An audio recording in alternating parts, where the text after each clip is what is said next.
नमस्कार दोस्तों, कैसे हैं? 1983 में लेख में छठे महीने के 70वें दिन आज भीम निर्जला एकादशी की आप सभी स्नेहीजनों को शुभकामना के साथ जय श्री कृष्ण और जय सोमनाथ। दोस्तों, आज का विषय भी स्वाभाविक रूप से निर्जला भीम एकादशी की महिमा ही है, जिसको आज रेखांकित करने का छोटा सा प्रयास किया है। भीम एकादशी वर्ष में सिर्फ एक बार आती है। यह विशेषकर पांडव निर्जला एकादशी के रूप में भी जानी जाती है, जो सबसे अधिक पुण्य प्रदान करने वाली महिमामयी एकादशी है, जिसको नियम और श्रद्धापूर्वक पालन करने से वर्ष के सभी एकादशी का फल स्वतः ही मिल जाता है। इस बात का प्रमाण स्वयं कृष्ण के द्वारपाल व्यास देव जी ने दिया था। निर्जला एकादशी मनुष्य के सभी पूर्व पापों को नष्ट करती है और पुण्य का उदय करती है। कोई भी मनुष्य चाहे जितना भी दुष्ट और पापी क्यों ना हो, लेकिन अगर वह भगवान के प्रति पूर्ण रूप से शरणागत होते हुए अन्न और जल का त्याग करके इस निर्जला एकादशी को करता है, तो उसका उद्धार निश्चित ही हो जाता है। एक पौराणिक कथा प्रचलित है। राजा रुक्मांगद, उनकी एक धर्मपरायण और पतिव्रता पत्नी श्री राधा संध्या सुशील रानी के यहाँ जन्म हुआ। राजा रुक्मांगद के पुत्र धर्मागत का यह पुत्र बहुत ही विनम्र आज्ञाकारी था और उसकी प्रसिद्धि पृथ्वीलोक, स्वर्गलोक और पातालोक में भी फैली हुई थी।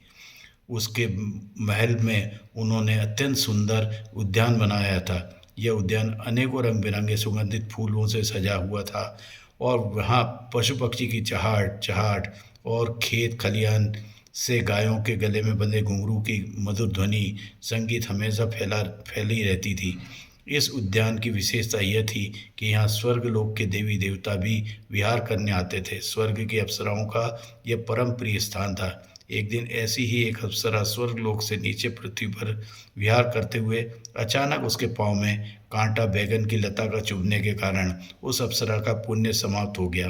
परिणाम स्वरूप वह वापस स्वर्गलोक नहीं जा पाई और अपने दुर्भाग्य के पर रोते हुए संपूर्ण रात्रि उद्यान में ही रहना पड़ा। जब प्रातःकाल उद्यान के मालियों ने देखा वहाँ एक सुंदर अप्सरा बैठी हुई है, उसका चेहरा उदास है और सुंदरता के शोक में घिरे हुए थी। मालियों ने उसी क्षण राजा रुक्मांगद को यह सूचना दी। समाचार सुनते ही राजा स्वयं उस स्थान पर आए और बोले, आप तो स्वर्ग की कोई अप्सरा प्रतीत हो रही हैं। आपके चेहरे पर शोक और चिंताओं की लकीरें स्पष्ट रूप से दिख रही हैं। कृपया आप मुझे बताइए, मैं किस प्रकार आपकी सहायता कर सकता हूँ। राजा के ऊष्मापूर्ण वचनों को सुनकर उस अप्सरा ने कहा, राजन, मैं आपके उद्यान को आकर्षित होकर स्वर्ग से यहाँ आई थी, लेकिन दुर्भाग्यवश मेरे पैर में कांटे चुभने से जिससे मेरा पुण्य समाप्त हो गया और अब मैं वापस स्वर्ग लोक में नहीं जा पा रही। यदि आप मेरी सहायता करना चाहते हैं तो कृपया अपने राज्य में किसी ऐसे व्यक्ति को ढूंढिए जिसने कल निर्जला एकादशी व्रत किया हो। अगर ऐसे व्यक्ति हाथ में जल लेकर अपनी एकादशी का फल मुझे अर्पित करेगा, तभी मैं पुण्य फल से वापस स्वर्ग में जा सकती हूँ। अप्सरा की बात सुन राजा ने कहा, मेरे राज्य में एकादशी का व्रत करना तो दूर, किसी ने इस व्रत के विषय में सुना भी नहीं, इसलिए ऐसा कोई व्यक्ति मिलना असंभव है। अप्सरा बोली, यदि कोई व्यक्ति अगर कल भूखा और प्यासा रहा हो तो उससे भी एकादशी का संकल्प दिया जा सकता है। उसी के फल से भी मैं वापस अपने लोक में चली जाऊंगी। यह सुन राजा ने अपने राज्य में ढिंढोरी पिटवाई। कल के दिन अगर किसी व्यक्ति ने अन्न और जल का त्याग करके रहा हो तो वह शीघ्र ही राज दरबार में आए, उसे विशेष इनाम दिया जाएगा। यह सुन एक बनिए की दासी राजा के पास आ पहुंची। उसने राजा से कहा कि कल मेरे स्वामी ने बिना किसी अपराध के मुझे दंडित किया है, इसलिए मैं दिन रात अन्न जल त्याग करके पूरी रात्रि भूखी जागती रही।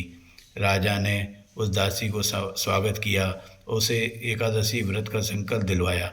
इस व्रत के फल को प्राप्त करने के उपरांत अप्सरा अपने स्वर्ग लोक में वापस जाने के लिए तैयार हो गई। उसने राजा और उस दासी के प्रति कृतज्ञता व्यक्त की और वापस अपने लोक में चली गई। पूरा प्रसंग देख राजा रुक्मांगद आश्चर्य की कोई सीमा नहीं रही। उन्होंने मन में मन सोचा, अगर बिना एकादशी व्रत का नियम पालन किए सिर्फ संकल्प मात्र से पुण्यशाली हो जाते हैं, तो यही सब सोचकर राजा ने अपने गुरु से एकादशी व्रत का महत्व विशेष रूप से जिज्ञासा प्रकट करते हुए जाना।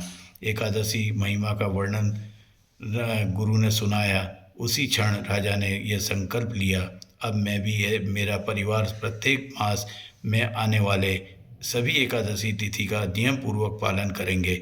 इतना ही नहीं, मेरे प्रजाजनों के लिए भी यह व्रत सर्वोत्तम है। इसलिए राजा ने अपने राज्य में यह आदेश दिया कि अब से सभी एकादशी का व्रत पालन करेंगे। निर्जला भीम एकादशी की शुभकामना के साथ अंत में लिखना है, इसके परिणाम स्वरूप राजा रंगवादत्त के राज्य में समृद्धि सुख के साथ साथ भक्ति में भी वृद्धि हुई। वायु पुराण में कहा गया है, आज के व्रत में जो भक्ति भाव से एकादशी व्रत का पालन करता है वह समस्त कठिनाइयों और पापों से मुक्त हो जाता है और भगवान विष्णु धाम को प्राप्त होता है। इसलिए वर्ष में आने वाली प्रत्येक एकादशी तिथि मंगलमय है, लेकिन ज्येष्ठ मास की शुक्ल पक्ष की आने वाली निर्जला भीम एकादशी इन सब से सर्वश्रेष्ठ है। इसलिए प्रत्येक मनुष्य को इसका व्रत अवश्य करना चाहिए।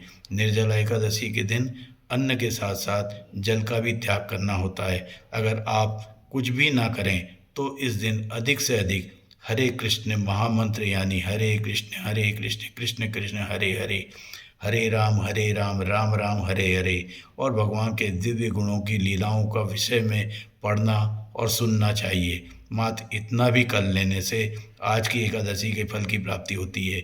आप सभी स्नेहीजनों को भीम एकादशी व्रत की महिमा जय सोमनाथ के साथ लेख के माध्यम से नमस्कार के उपरांत समर्पित है।